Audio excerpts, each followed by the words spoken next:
जहाँ तक बात है संघीय ढांचे की, तो जब भी दो या उससे अधिक राज्यों के बीच नदी जल विवाद गहराता है तो ऐसा प्रतीत होने लगता है जैसे भारतीय संघीय ढांचे के दरकने का खतरा उत्पन्न हो गया हो। विराम।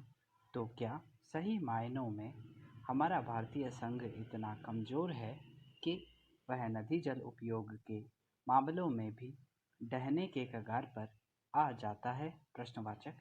क्या राज्यों के बीच अपने अधिकार को लेकर हुए संघर्ष का मतलब संघीय ढांचे की बर्बादी है? प्रश्नवाचक।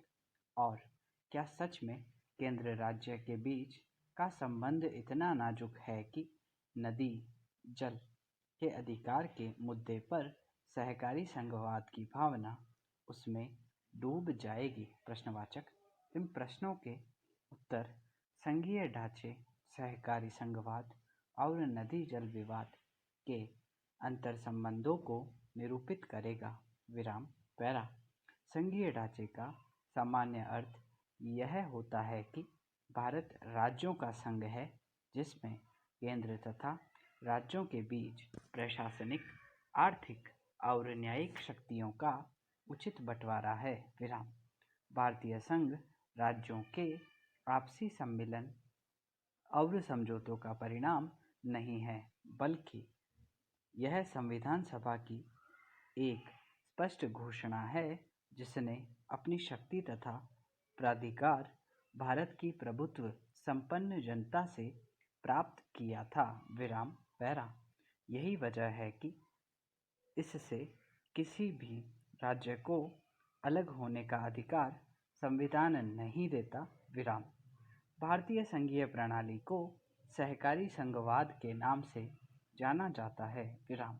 वर्तमान में संघ और राज्यों के बीच वित्तीय और प्रशासनिक मामलों पर सहयोग ही सहकारी संघवाद है। विराम। सहकारी संघ के तहत केंद्र तथा राज्यों के बीच सहयोग की भावना होती है। विराम। यह संघीय ढांचे का आधार है। विराम।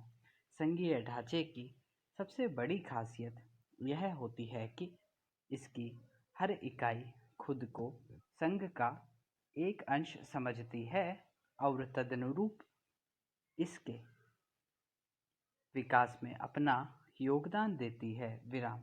इस प्रकार के अटूट रिश्ते वाले संघीय ढांचे को नदी जल विवाद से